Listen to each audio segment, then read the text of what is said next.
Time for another quick update. So, as you can see, I got my crossover not done, but it's tacked up. Move in for a closer view for what I've got. So, this passenger side, or I mean driver's side, this section is all welded. This bellows, or these bellows, are just tacked. The long crossover tube and my pie cuts to make the 90 are also just tacked. And you can see the pain in the ass you deal with when trying to tack when there's just not much material. If it's not dead butted, that little bitty ass gap, it just burns away. So you gotta add filler.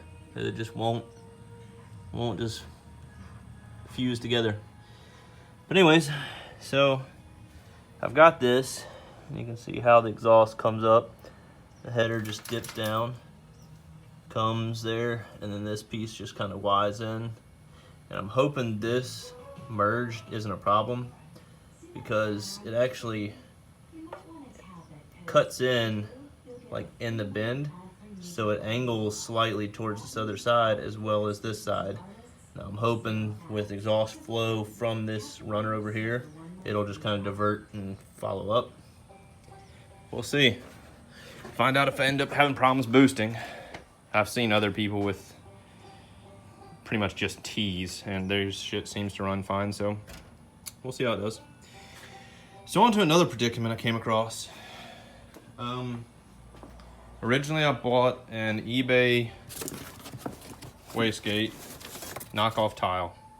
It was advertised as a real tile, but I was 99% sure it was a fake just because of the price.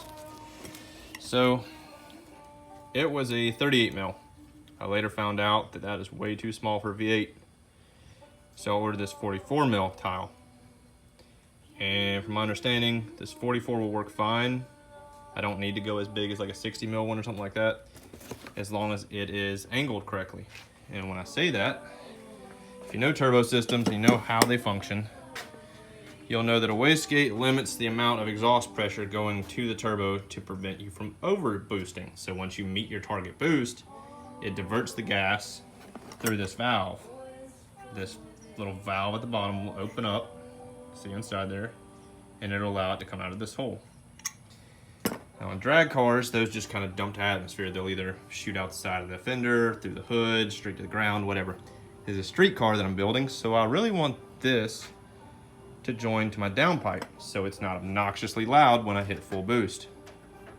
The problem I've come across is, due to the way that I designed this crossover and this up pipe and whatnot, I have no clue where the hell I'm gonna mount this thing. It needs to Y off, so the flow going up this pipe doesn't have to hit a straight 90 to flow out, or definitely not backwards or downward. So it really needs to go up first. It can, loop back around, but the piping needs to at least be wide off of this flow. Now, my turbo sits here, obviously, and the compressor and turbine snail around this way. So it sits, about like here. My intercooler piping, I planned on going down through this hole, or down and then out maybe right here, like out this. As a possibility, I'd just cut this out bigger and it just pass through this, and maybe the inlet going in through this, well, probably not, because my overflow tank's gonna be sitting right there, so it'll probably have to come in from like right here in this gap. I don't know. But anyways, so the compressor is sitting here. Its outlet goes down, so this area is pretty much occupied. The alternator's sitting right here, so I can't mount it off the side, which would be the obvious easiest thing to do, is to just pop it like,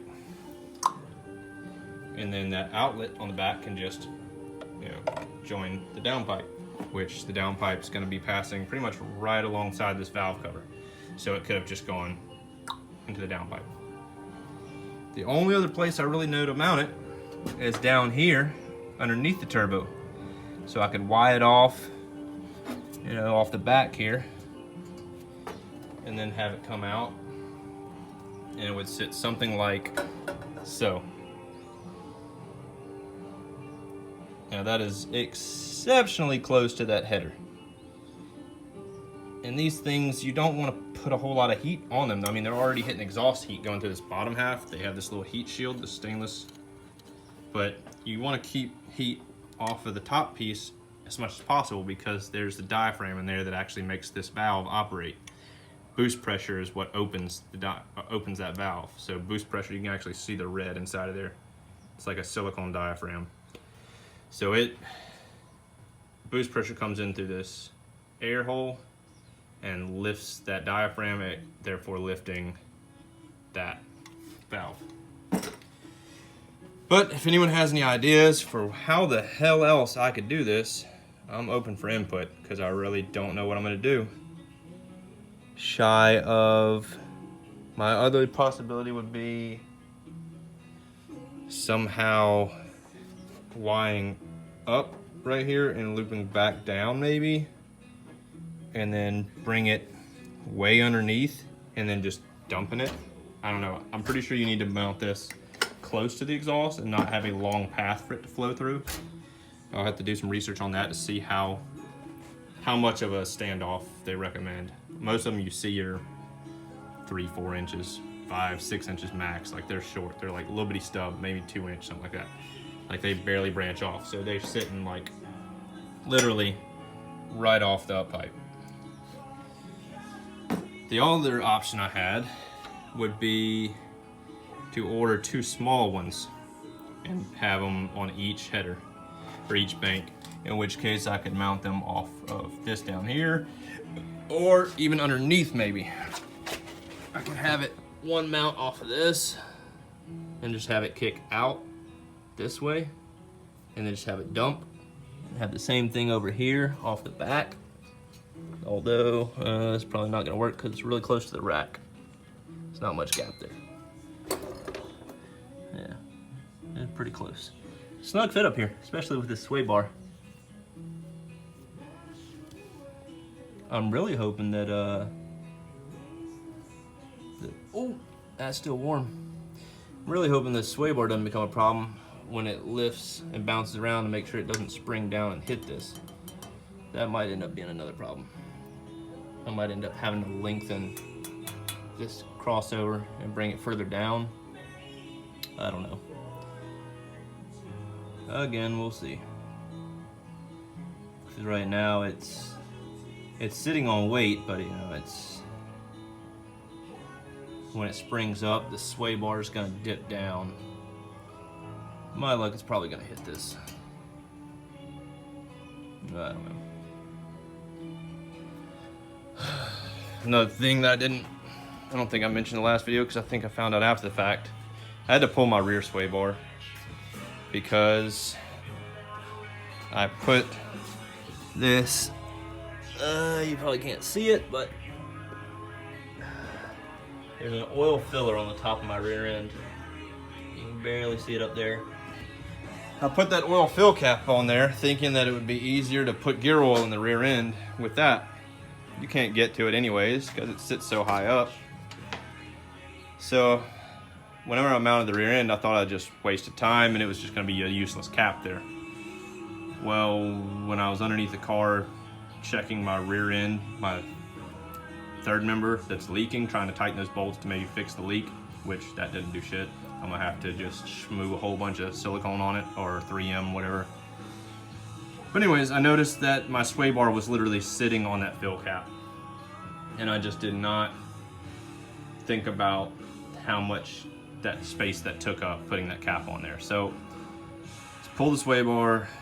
Later when I change out the third member to True Track and put new axles or different axles in, I will drop the rear end, chop that fill cap off, put a plate over it, weld it shut, put the sway bar back on, put the rear end back on in.